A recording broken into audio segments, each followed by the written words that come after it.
Guys, welcome back to the ALGS channel. Hope you guys are all doing well and having a great day so far. If you're not aware by now, Dark Zero has won your ALGS Split 2 playoff championship. I don't know why I didn't even think about putting this up on the main screen. I guess I could probably type it in and see where Apex posted it themselves. Nonetheless, it's very noteworthy that this team played their hearts out and did an amazing job. I was actually rooting against them. I think in my video yesterday I picked just about every single team except them. I really did have a gut feeling about TSM last second. You guys saw that in the video, and I guess it kind of turned out to be pretty accurate because obviously they played pretty well as well. However, there's now becoming a new conversation about the CEO, about the GOAT of Apex, and I think this one's going to be pretty funny, but, you know, fair play to them. These guys are insane. Zainu is one of the craziest players I have ever seen. That guy has just got a straight beamer tank on that dude. I mean, it's just unbelievable. However, let's talk about a lot of things regarding drama, regarding things that happen at ALGS. OpTic feeling like they kind of got screwed, and I feel like they definitely did get screwed. We got video proof of it. We've got pros returning back into the ALGS scene, big streamers and casters that could be a great asset here. Sadly, still confirming that they are blacklisted by EA, and then also some video proof drama that the producer for the ALGS scene needs some work on his camera techniques. Let's go ahead and dive right into this. Make sure to subscribe to the channel, like the video, and comment down below if you guys want to stay up to date all things Apex Legends esports related. Without further ado, let's go ahead and dive right into this. First thing that I wanted to make mention of was actually a little bit of a short one, but Verhulst had actually predicted that Dark Zero would be their biggest competition, not Alliance, even though at the time of recording this video, this was after day one breakdown, right?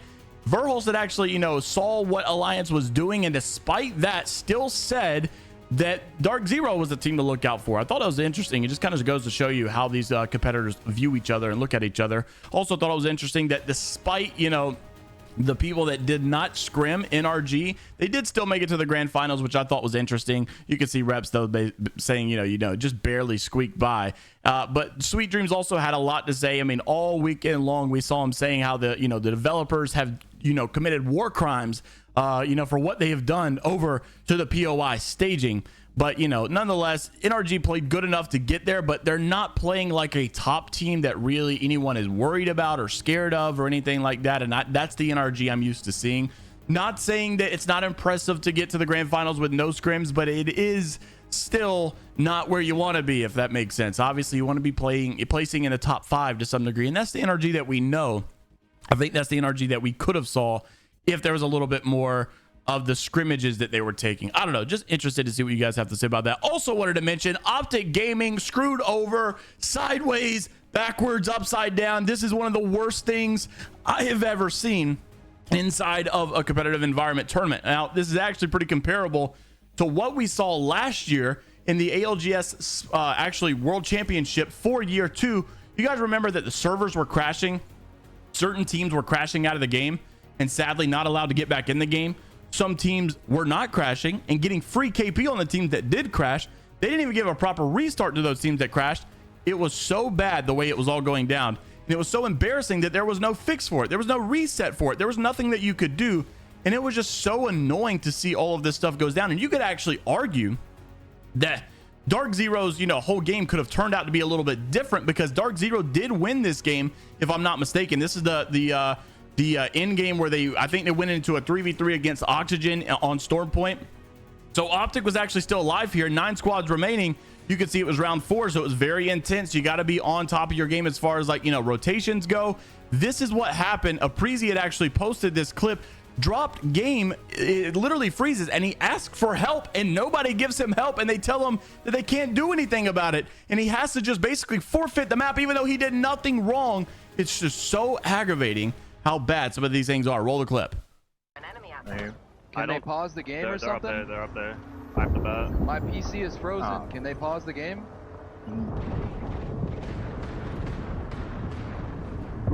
Just run up.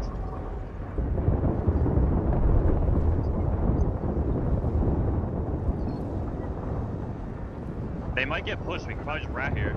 They're not in the center. I know, but we can still stall.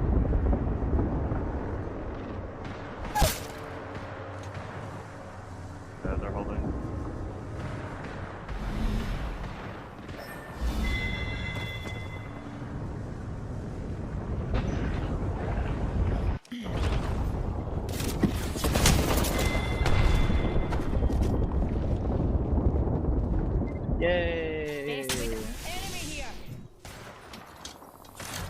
Good job, guys. So obviously sometimes it's almost like a joke of an esport to see this stuff going on, but you know, I also, it's kind of weird because Drop basically just kind of sits here and lets it happen. I mean, I feel like he probably thinks there's nothing he can do. Everybody in the comments were like, bro, I would have made a big commotion. That's just so screwed up. I'd be so ticked off and feeling like my team was screwed over, and to some degree you could argue that they were. I don't really know, man. I wonder if the game would have gone differently at all. Would Dark Zero have won this game? I'm not really sure if OpTic could have potentially griefed the team here or done something differently, but it's also weird because we did see Respawn, or you know, ALGS, we saw them pause a game. I think at the beginning of World's Edge game number 1, we thought it was over, they're going to restart it. Well, they eventually unpause it or resume it, and they just let things go back to normal. And I'm just kind of confused because you have teams contesting each other. How do you get all the players in sync at once about, hey, we're not going to restart this game even though it's paused, it's lagged out?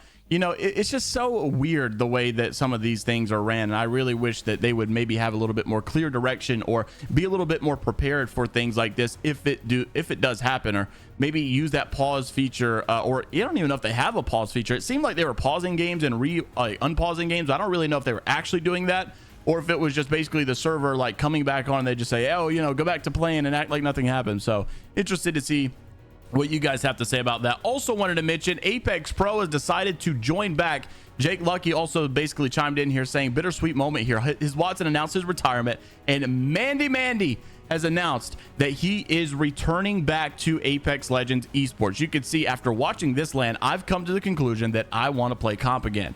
I will entertain serious offers only. I outwork every other pro player in the game, and I put in the time and effort needed plus more. Yes, I will stop playing path only. That is all.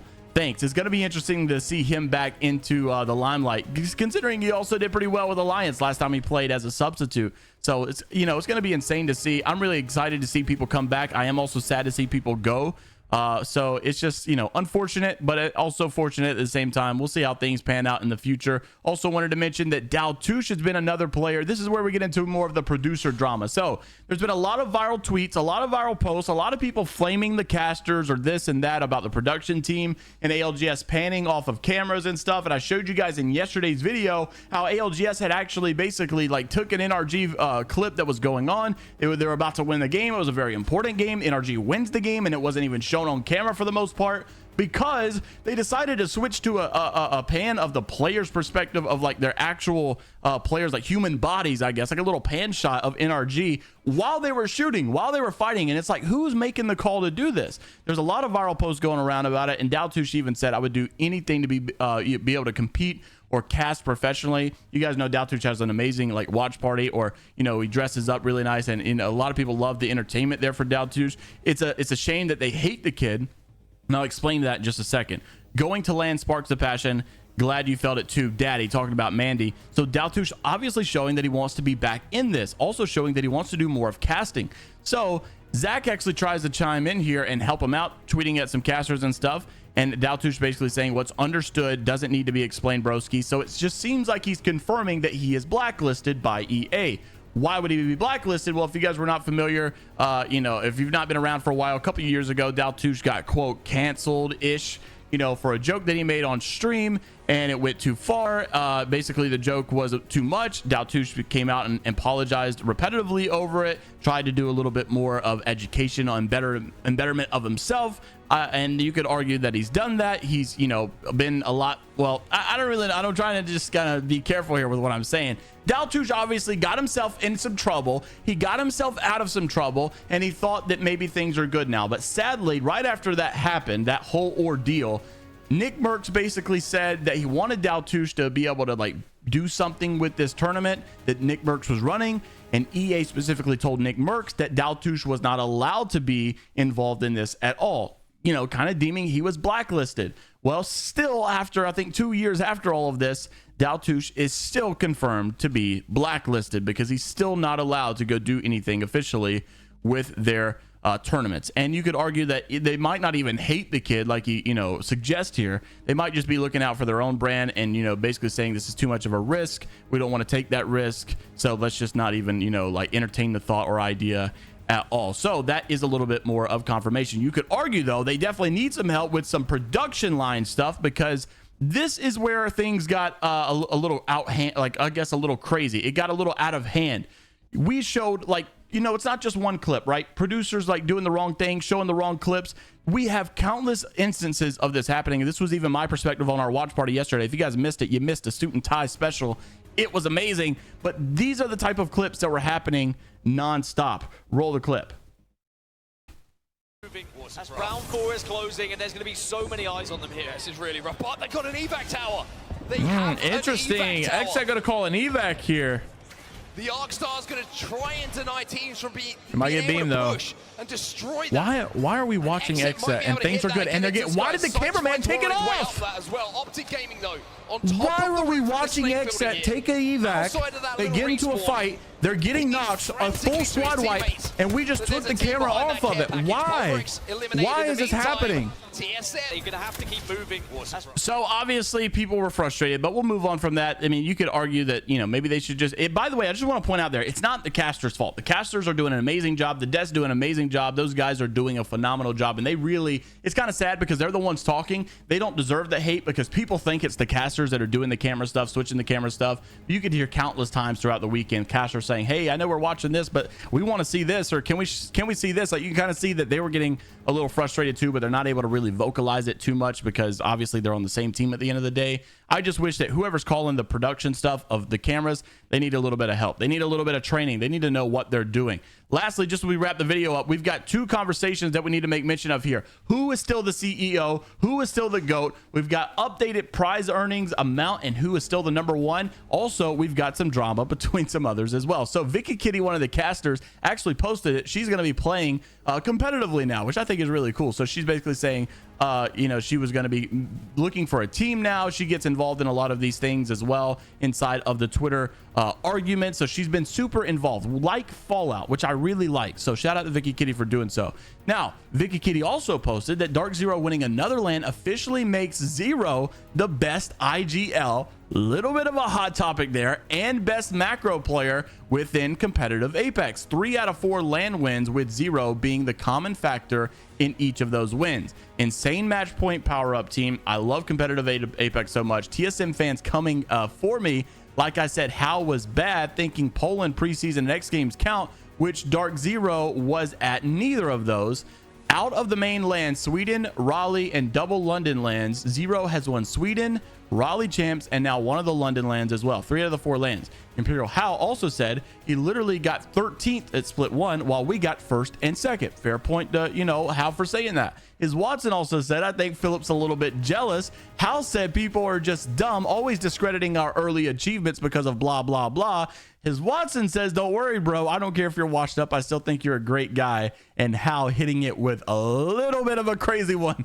I hope you get catfished again. So crazy drama coming out of the CEO himself. Now, the question is, where are the stats aligning currently right now? Esports did an interview with Zero, basically saying, you know, beating Hal for trophies and all. And Davis, another Challenger Circuit player, well known, also said the only thing Hal has against Zero right now is that Hal has done it in a harder region for longer, but Zero is nice with it. You could see Hal made a tweet himself showing the actual stats of prize earnings and amounts, and not yet has Zero passed him. He's not passed him yet. Imperial House still #1 in all-time earnings, and this is the way that it sits currently. Imperial House at $494,000 in earnings, currently in a tier 4 kind of list here. So this guy is like obviously renowned as being one of the best, if not the best. 25 third place, 28 second place, 53 first place. This guy's just been around for so long, right? So obviously you could assume that some of these numbers are just going to be more in his favor. But what is nice to see is that all the top guys are literally TSM and Dark Zero as well. Sharky, Jen, Zero. Of course, Zainu's not here because he just got added to the roster, but Sharky being on Dark Zero formerly. So all these Dark Zero guys, TSM, it's very obvious that these guys right now are the top 2 teams overall. NRG was up there a little bit, but you can see now they're kind of in the mid section here. But interested to see what you guys have to say overall about the CEO, the #1 players. Let me know what you guys think down in the comment section below. Make sure to like the video if you guys did enjoy. Subscribe to the channel if you guys want to stay up to date, all things Apex Legends esports related. And until the next time, folks, I will see you all later, Gators. By the way, Story of the Outlands just got posted apparently. Time to go make a jmeyels video. See you guys over there as well. Peace.